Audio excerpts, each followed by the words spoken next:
इस युग में हर इंसान किसी न किसी रूप से दुखी है और उस दुख का इलाज प्रभु भक्ति के बिना और कहीं नहीं है। लोगों के दिलों में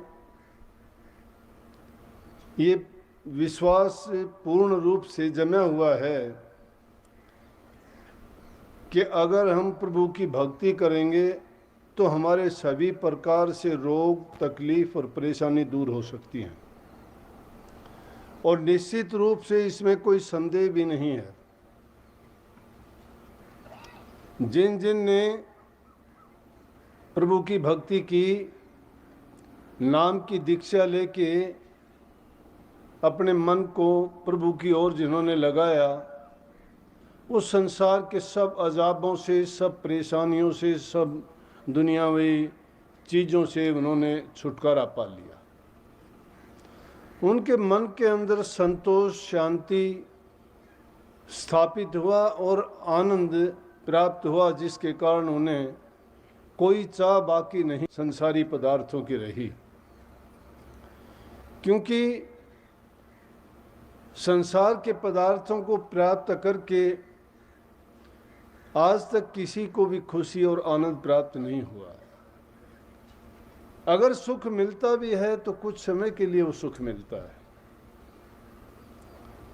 और उस सुख के बाद में क्या होता है, वही सुख दुख में बदल जाता है।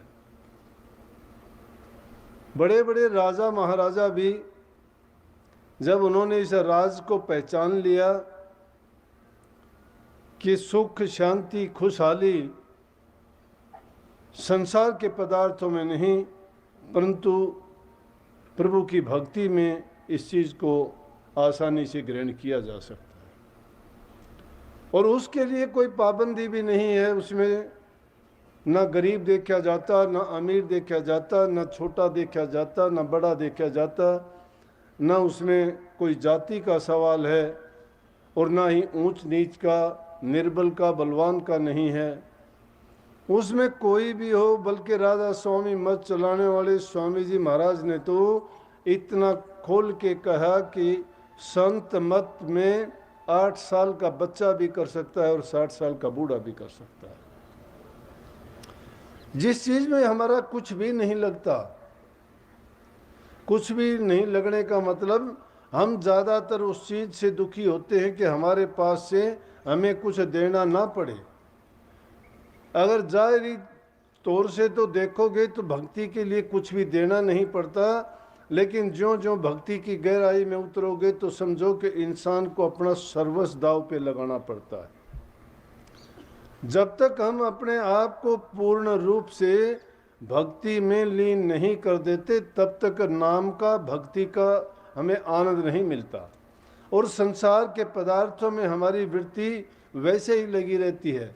लेकिन अगर उस भक्ति में छुपे हुए आनंद को, शांति को और सुख को पाना चाहते हो तो कबीर साहब ने तो बहुत ही थोड़े शब्दों में मूल को सुधारने की बात कही है। वो कहते हैं कि अपने मूल को सुधारो, सारे काम सुधरते चले जाएंगे। अगर किसी भी चीज का मूल अगर खराब हो जाता है तो ऊपर उसका पेड़ बढ़ना या पौधा बढ़ना नहीं हम कल्पना कर सकते कि वो अच्छा पेड़ बनेगा। लेकिन जिसका मूल सुधर जाता है उसके बारे में चिंता करने की जरूरत नहीं है कि कोई खराबी होगी। तो कबीर साहब ने उसको किस चीज के लिए कहा, उसमें सारी चीजें आ जाती हैं, कोई बाकी भी नहीं रही। उनमें उन्होंने कहा कि अगर मूल को सुधारना चाहते हो तो कहते काम, क्रोध, मद, लोभ विसारो, शील, संतोष, क्षमा, सत्य धारो, मद, मांस, मिथ्या को तज डारो। ये है मूल। काम, क्रोध, मद, लोभ विसारो के इन चीजों से आदमी छुट्टी पाओ। काम है, क्रोध है, लोभ है, मोह है, अहंकार है, ये इंसान के लिए कैसे हैं कि इंसान जैसे कोई ऐसा जीव है जिसका ये शिकार करते हैं। वो शिकारी है और हम उसके शिकार हैं।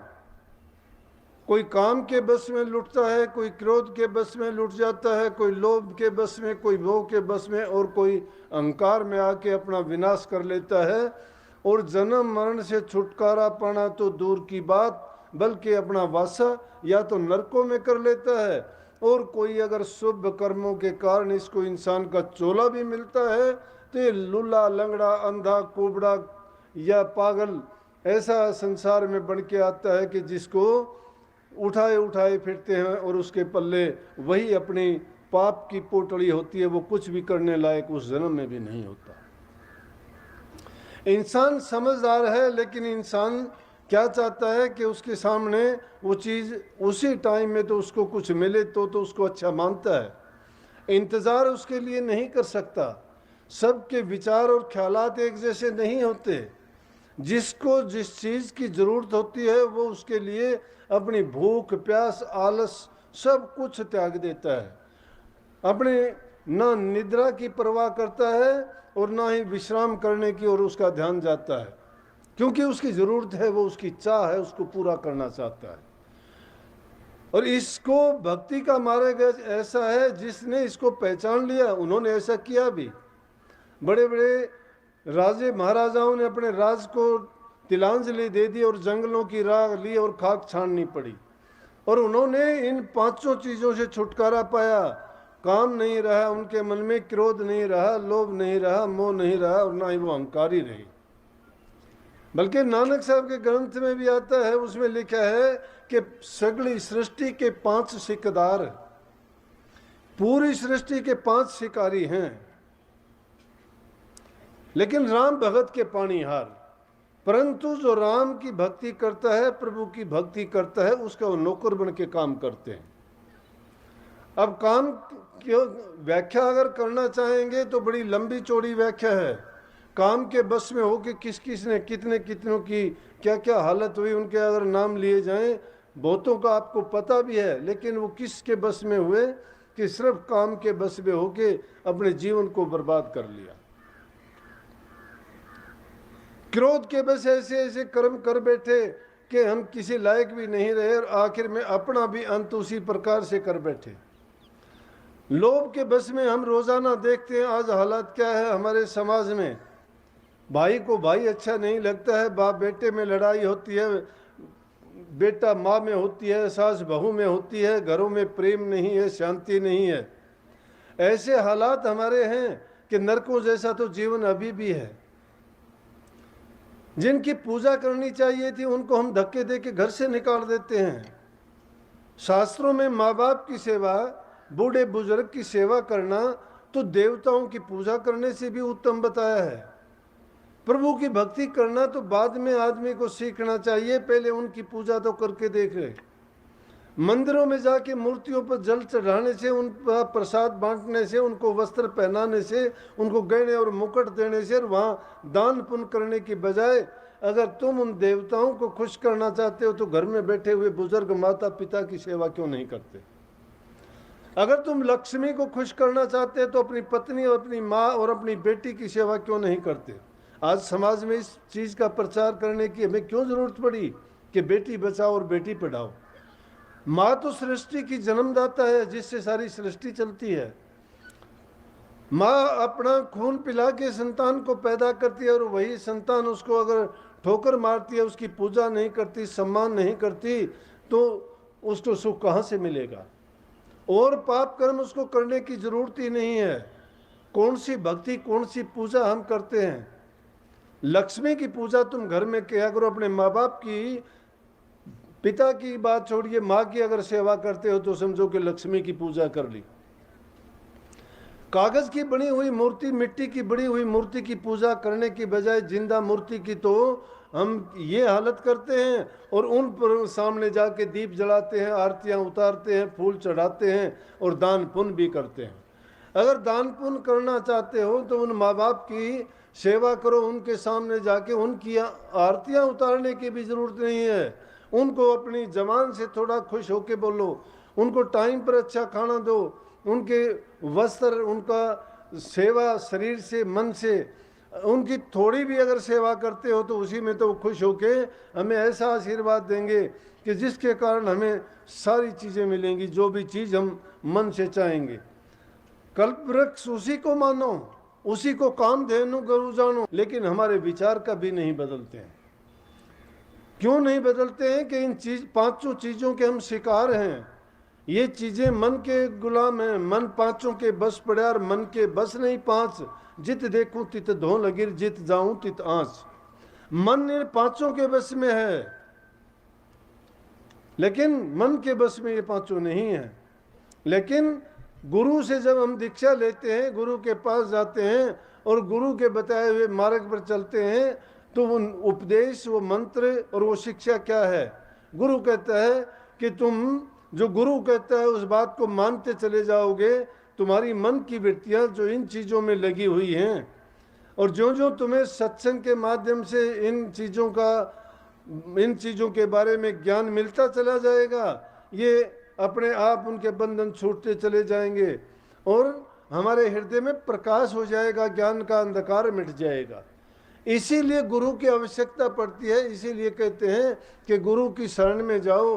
गुरु अपने दिल के अंधकार को उसी प्रकार से दूर कर देगा जिस प्रकार से दीपक के जलाने से घर के अंदर अंधियारा दूर हो जाता है। गुरु नाम की ज्योत अगर हृदय में हम जगा लेते हैं, तो ये सारे के सारे विषय विकार हृदय के निकल जाते हैं, भाग जाते हैं, और हृदय पवित्र हो जाता है। पवित्र हृदय में ही नाम समाता है। इसीलिए उन्होंने इस बात का जोर दिया कि मूल सुधारोगे तभी तो भक्ति के रास्ते पर चलने के लायक बनोगे। लेकिन शिक्षा किसको देनी चाहिए? जो शिक्षा को ग्रहण करने के लिए आता उसको देनी चाहिए। कबीर साहब ने इस बारे में कोई कंजूसी नहीं की, बड़े खुले भाव से और एकदम उन्होंने सटीक बात कही है कि जिसको अगर हम समझे माने, तो वो कहते हैं कि ज्ञान किसके लिए है? मूर्खों के लिए ज्ञान नहीं होता। मूर्ख के समझावते ज्ञान गांठ का जा, कोयला न होसी उजड़ा सोमन साबन ला। ज्ञान मूर्ख को नहीं दिया जाता। कभी सोचते हो? ज्ञान ज्ञानियों को ही दिया जाता है। कबीर साहब कहते ज्ञानी के हम गुरु हैं, अज्ञानी के दास। ये बात मूर्खों को ना समझने की जरूरत है, ना उनको समझाया जा सकता है। अगर उनको कहोगे तो भी वो उसका उल्टा अर्थ लगाएंगे और उल्टा मानेंगे। वो तो कहते हैं कि ज्ञानी के हम गुरु हैं, अज्ञानी के दास। ज्ञानी के गुरु क्यों हैं? कि ज्ञानी ज्ञान की तलाश में आता है। जिसको जिस चीज़ की ज़रूरत है उस चीज़ के लिए वो निकलता है। उस चीज़ को पाने के लिए वो उस चीज़ के लिए, मैंने अभी जो पहले कहा था कि अपना सब कुछ न्यौछावर करने के लिए तैयार रहता है, उसको ज्ञान मिलेगा। यूँ ज्ञान ये ऐसे शीत मीत में नहीं मिलता कि सोचता हूँ उसका दिल ही नहीं लगेगा। अगर उसके विरोधी चीज़ है, वो उन चीज़ों को नहीं चाहता, भूले से वो आ भी जाता है, तो भी उसको विषय विकार की खुजली ऐसी पैदा होगी कि मन उसको नहीं टिकने देगा, नहीं बैठने देगा। वहाँ पे वो उठ के चल देगा। क्यों चल देगा? कि उसको ज़रूरत नहीं है। लेकिन जिसको ज़रूरत है, जिसको चाह है उस चीज़ की, वो उसके लिए इंतज़ार करेगा, कष्ट भी उठाएगा, और आखिर में वो चीज़ लेके जाएगा जो उसको पूरी ज़िंदगी मेहनत करने के बाद में भी नहीं मिलती है। क्योंकि ज्ञान कभी कभी ही आदमी के दिल में सीधा जाके लगता है। ये नहीं कि हम रोज़ाना सुनते रहते हैं, रोज़ाना सत्संग में जाते हैं, रोज़ाना अभ्यास भी करते हैं, लेकिन एक वक्त ऐसा आता है कि जब वो हमारा ज्ञान का प्रकाश होता है तो पर्दा खुल जाता है और हमें सारा हमारे मूर्खता, अज्ञानता या जितना भी अंधकार है हृदय में, वो सब छट जाता है, सब दूर भाग जाता है। इसलिए कही है कि ज्ञानी के गुरु हैं हम, अज्ञानियों के लिए नहीं है। जरूरत किसको थी? जरूरत भिलनी को थी। इतबार किया उसने, इंतजार किया, कोई जल्दबाजी नहीं की, पूरी जिंदगी उसने बिता दी। उसके गुरु मतंग ऋषि थे। मतंग ऋषि ने भिलनी को कहा कि बेटी मैं जाता हूँ, लेकिन याद रखना तुझे चिंता करने की जरूरत नहीं। ये आंसू बहाने से नहीं, बल्कि सच्ची बिरह अगर तेरी है तो घबरा ना, मेरे जाने से कुछ नहीं, श्री रामचंद्र जी तेरे पास आएंगे। और पूरी जिंदगी उसने इसी वचन के सहारे निकाल दी कि श्री रामचंद्र जी मेरे घर आएंगे। उसका यही मंत्र था। उसका कोई दूसरा सुमन करने के लिए ना मंत्र था ना कोई ध्यान था, उसका ध्यान हमेशा इसी बात में लगा रहता था कि मेरे गुरु ने ये आदेश किया है कि वो आएंगे रामचंद्र जी और मेरी कुटिया पे आएंगे, मेरे गुरु का वचन मिथ्या नहीं जा सकता।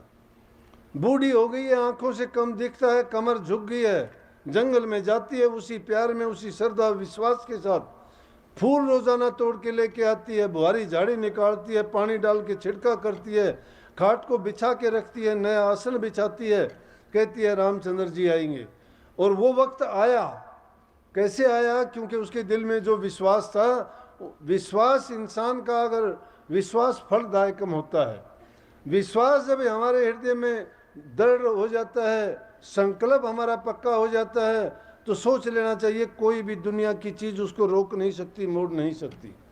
तो संतों ने दूसरी बात क्या कही? संत यही तो कहते हैं कि जो आपको उपदेश दिया गया है, नाम दिया गया है, उस नाम का सुमरण आप दिल लगा के करो, एकाग्रचित होके करो, सब चीजों से ध्यान हटा के अपने मन को उसमें जोड़ो। लेकिन मन की वृत्तियां का हमारा बिखराव तो उन 5 चीजों की ओर है। गुस्सा आता है, क्रोध आता है, बुरे से बुरा कर्म कर बैठते हैं, जिसके कारण हमारा कितने जन्मों तक पाप नहीं मिटता। उस क्रोध के आवेश में आके भूल जाते हैं सब कुछ, हमारा ज्ञान भी, विवेक भी, विचार भी सब खत्म हो जाता है। लेकिन अगर धैर्य रखते हैं हम और शांति रखते हैं मन में, और थोड़ा सा भी विचार कर लेते हैं कि जो मैं करना चाहता हूं, जो मैं बोलना चाहता हूं, इसका अर्थ क्या होगा, इसका परिणाम क्या निकलेगा। इसीलिए कहिए कि बोलने से पहले थोड़ा सोच लेना चाहिए। जो होना है वो होगा, लेकिन हम अगर उसको थोड़ा इंतजार करके, थोड़ा धैर्य रख के मन में उस काम के लिए सोच लेते हैं, तो निश्चित रूप से वो परिणाम, जो दुख का परिणाम है, उस सुख में बदल जाएगा। परंतु होता क्या है कि हम तो चाहते हैं कि जो हम करते हैं वो सही करते हैं, जो हम सोचते हैं वो सही है, जो हम बोलते हैं वो सही है, दूसरे जो बोलते हैं वो गलत है। लेकिन जब इंसान में ग्रहण करने की शक्ति होती है, तो वो हर इंसान की अच्छी बात का संग्रह कर लेता है अपने अंदर, और हर उस अच्छी बात पर चलता है, उसको मानता है और जीवन का आधार बना लेता है। इसी तरह से धीरे धीरे करके उन चीज़ों का अपने हृदय के अंदर वो पूरा भंडार जब भर लेता है, वही चीज़ें उसके जीवन में काम आती हैं। और जब कभी भी उसकी विरोधी चीज़ या विरोधी विचार आते हैं, तो उस वक्त में वही चीज़ें उसको एक शिक्षा का रूप बन के सामने आ जाती हैं और उसको उस कर्म करने से रोक देती हैं। आप सभी प्यारी साथ संगत को राधा स्वामी जी, अगर आपको वीडियोस पसंद आती है तो प्लीज़ उसको लाइक शेयर करें एंड चैनल को जरूर सब्सक्राइब करें। राधा स्वामी जी।